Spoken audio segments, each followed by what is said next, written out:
My name is Janae Strachey, and this is On Air with Heritage Action, a podcast built for conservatives.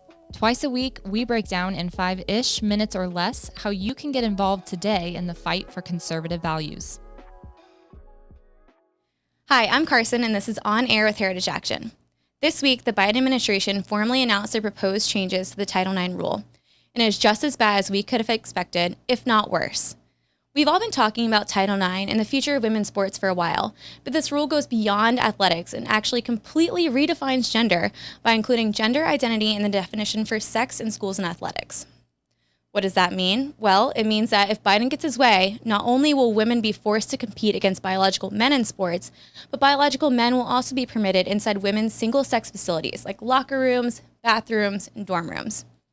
Aside from jeopardizing the safety and privacy of women and girls will also lose access to athletic and academic opportunities. Many of them will be beaten out for elite teams and won't be able to set records. Simply put, these changes to Title IX will result in women losing opportunities both on and off the field.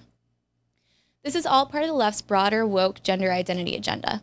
They want to teach our children gender identity in pre-K, tell us that men can get pregnant, put feminine sanitary products in men's restrooms, and force our daughters to lose out on scholarships and opportunities in sports. They talk about this in the name of so-called inclusivity, but women and girls will be the victims of this, and they will have fewer opportunities and next to no protections at school. We all know by now that these ideas are very unpopular with the American people. So how is the Biden administration still getting its way? When it comes to Title IX, the Biden administration is actually weaponizing the federal rulemaking process to bypass Congress and force their radical woke policies on the American people. The rulemaking process has become a familiar tool for the left to force-feed their agenda on the American people. Remember the federal vaccine and mask mandates? That was done through the rulemaking process. Earlier this summer, the Biden administration also used the Securities and Exchange Commission to enact a climate disclosure rule. This rule would use complicated financial disclosure rules to enact parts of their radical Green New Deal. The intention of the rule was to increase the administration's power over American businesses, including small businesses, and they want to use the rule to essentially eliminate the American oil and gas industry. On top of everything else, they want to create a social credit score for corporations. This is what we often refer to as ESG standards.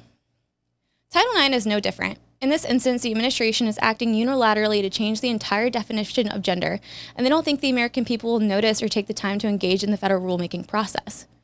That's why Heritage Action has set up a toolkit on our website that outlines the ways you can get involved. One really important part of this is submitting comments to the proposed rule.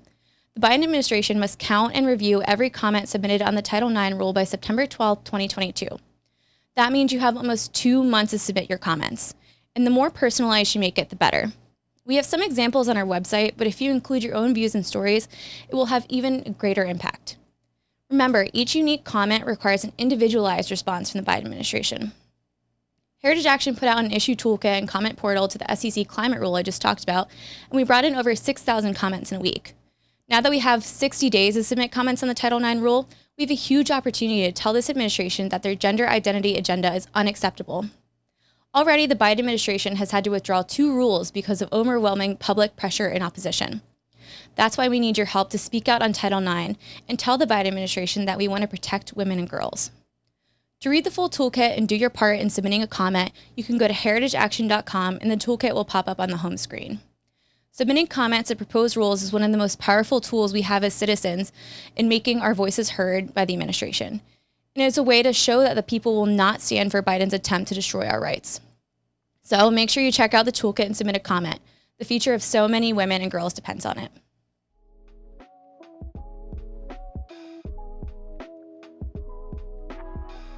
That's it for another episode of On Air with Heritage Action. Thank you for tuning in. If you like what you heard in today's episode, please click the follow button. If you want to receive a text message each time a new episode airs, text podcast to 51776 and you'll never miss an episode. That's podcast to 51776.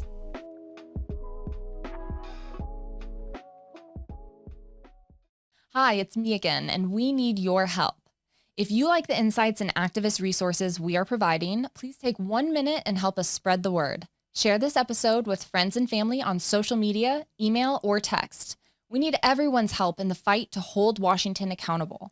And don't forget, you are also able to subscribe and listen to episodes on your smartphone. Just open up your favorite podcast app and search for On Air with Heritage Action. Click subscribe and download episodes so you can take them with you on the go. It's the best way to make sure you never miss a thing. Thanks.